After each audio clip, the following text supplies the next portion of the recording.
एक और कर्ण। दिल्ली की कपकपाती सर्दी में भी कुणाल अपनी सैर की आदत को छोड़ नहीं पाता था। हमेशा की तरह आज भी वह तैयार होकर सैर के लिए बाहर निकला। दरवाजा खोलते ही शीत लहरी उसके बदन को कपकपा गई, लेकिन वह तो जैसे उनसे मुकाबला करने को तैयार था। उसने अपने गर्म कपड़े और टोपी को ठीक कर लॉन में लगे पौधे पर नजर डाली। कुछ अधखिले फूल कलियों के बाहर इस तरह झांक रहे थे जैसे मुस्कुराकर उसका स्वागत कर रहे हों। उन्हें देखकर कुणाल के चेहरे पर भी मुस्कुराहट दौड़ गई। घड़ी पर निगाह डाली, सुबह के 5 बज रहे थे। वह लॉन पार करके जैसे ही मेन गेट खोला, उसके पांव ठिठक गए। गेट के पास ही कपड़ों में लिपटा एक नवजात पड़ा था। बच्चे को देख कुणाल घबरा गया। आसपास निगाह डाली, कहीं कोई दिखाई नहीं दिया। उसे कुछ सूझा नहीं कि क्या करे। वह हड़बड़ी में वापस अपने घर में भागा। माँ, पिताजी और पत्नी को उठा लाया। उनकी माँ विमला तुरंत बच्चे को गोद में उठाकर घर में ले आई। उन्होंने देखा बच्चे के शरीर में कोई हरकत नहीं है, पर उसकी सांस हल्की हल्की चल रही है। इधर कुणाल की पत्नी शॉल, रूम में हीटर, साथ थोड़ा सा दूध भी गर्म करके ले आई। विमला जी ने सरसों तेल गर्म करके बच्चे के तलवे और छाती पर मलना शुरू किया। थोड़ी देर में बच्चे को गर्माहट मिली तो वह अपनी आंखें खोलने का प्रयास करने लगा। कुणाल की पत्नी ने रुई के फाहे की सहायता से उसके मुंह में दूध की बूंदें देनी शुरू की। थोड़ी देर पहले से असहाय बच्चे में अब जान आनी शुरू हो गई थी। इधर कुणाल और उसका परिवार स्वतः स्फूर्त बिना किसी से कुछ कहे उसकी सेवा में लगे हुए थे, जैसे वह उनका कोई सगा हो। हाँ, सगा ही तो था। एक रिश्ता था उनके बीच, इंसानियत का रिश्ता, जिसकी डोर से वह बंधे थे। उसी समय बच्चा रोने लगता है। उसे रोता देख सबके चेहरे पर मुस्कुराहट छा जाती है, जैसे वह बच्चा अपने स्वस्थ होने की सूचना दे रहा हो। कुणाल की माँ ने चुप्पी तोड़ते हुए कहा, न जाने किसका बच्चा है, किस कठोर हृदय ने बच्चे को इस ठंड में मारने के लिए छोड़ दिया है। पर माँ, बच्चे की जीजी विशा को मारनी पड़ेगी। इस हाड़ कांपने वाली ठंड में भी अपने आप को बचा कर रखा है, कुणाल ने कहा। इसी बीच कुणाल की पत्नी सुधा कहती है, वह तो सब ठीक है, पर अब इस बच्चे का क्या करेंगे? कुणाल कहता है, करेंगे क्या? पुलिस को सूचना देकर किसी अनाथालय में छोड़ देंगे। क्या कहा? अनाथालय में? इस नवजात दुध मुहे को अनाथालय में छोड़ देंगे? विमला ने लगभग चीखते हुए कहा। सुधा आश्चर्य से कहती है, तो क्या करेंगे माँ जी? इसे घर में तो नहीं रख सकते। क्यों नहीं रख सकते? बाल गोपाल हमारे घर में आए और तुम कहती हो घर में नहीं रख सकते।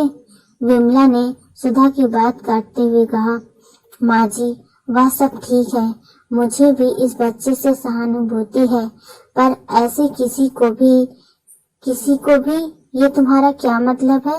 विमला की आवाज थोड़ी तल्ख हो गई थी। सुधा ने अपनी सास को समझाते हुए कहा, माँ, प्रैक्टिकल होकर सोचिए, भावावेश में कोई ऐसा काम न करे जिससे हमें बाद में पछताना पड़े। कुणाल अपनी पत्नी का पक्ष लेते हुए कहा, सुधा ठीक कह रही है माँ, हम कोई समाज सुधारक तो नहीं कि राह चलते किसी भी लावारिस बच्चे की जिम्मेदारी ले लें।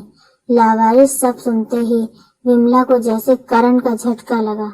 कुणाल, एक बार लावारिस कह दिए, दोबारा इस शब्द का प्रयोग मत करना, वरना मैं बर्दाश्त नहीं कर पाऊंगी।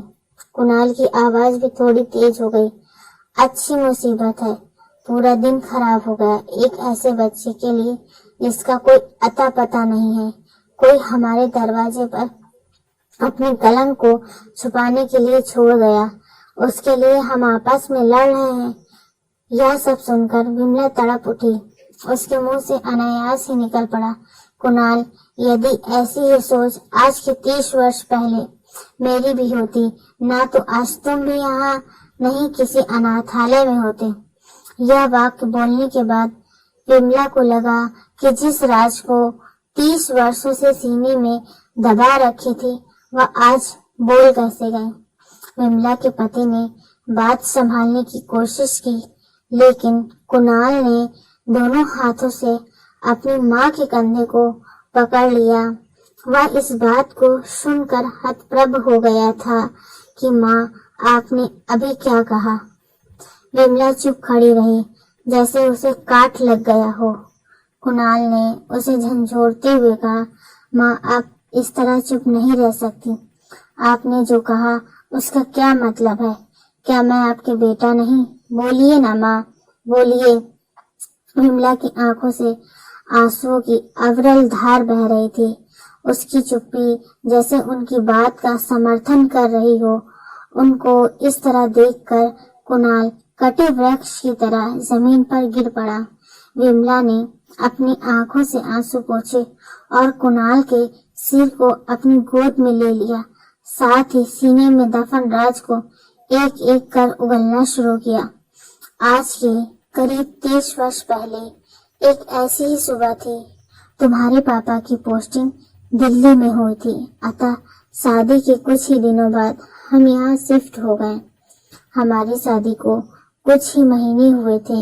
एक सुबह जब मैंने बाहर का दरवाजा खोला तो मेरे होश उड़ गए। किसी ने एक नवजात बच्चा वहां रख छोड़ा था।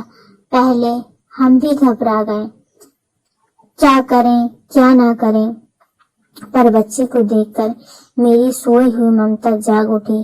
तुम्हारे पिता ने कहा कि चलो हम थाने में रिपोर्ट लिखवा देते हैं, वरना इस बच्चे के कारण हम किसी मुसीबत में ना पड़ जाएं।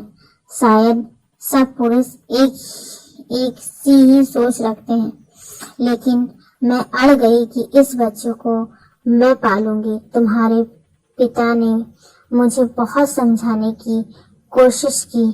कहा, देखो, भावुकता में कोई ऐसा कदम मत उठाओ। अभी तुम इस बच्चे का प्यार आ रहा है, लेकिन कल जब तुम्हारे अपने बच्चे होंगे तो ना चाहते हुए तुम उसे वैसा प्यार नहीं कर पाओगी। कहीं ना कहीं तुम्हारे मन में इसके लिए भेद जरूर आ जाएगा। तुम्हें अपने इस निर्णय पर पछतावा होगा। मैं नहीं चाहता कि किसी भी बच्चों के साथ कोई अन्याय हो। ये सुनकर कहीं अगर ऐसी बात है तो मैं भी एक भीष्म प्रतिज्ञा करती हूँ।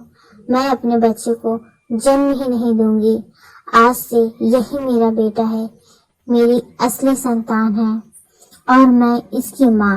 मेरे जिद के आगे तुम्हारे पिताजी ने भी घुटने टेक दिए।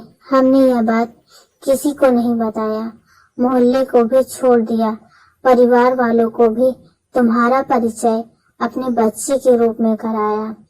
मैं अपनी प्रतिज्ञा वह हमेशा कायम रही और मेरे मन में कभी यह ख्याल ही नहीं आया कि तुम मेरे बच्चे नहीं हो।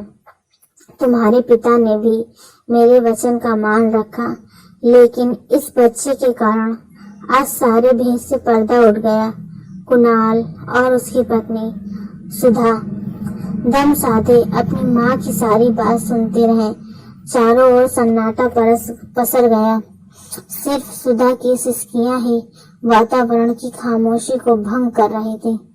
थोड़ी देर संयम होने के बाद कुणाल अपनी माँ को सहारा देकर उठाता है और कहता है, माँ, कल एक कण को तुमने सहारा दिया था, आज एक कण का पालनहार बनने की मैं भी शपथ लेता हूँ।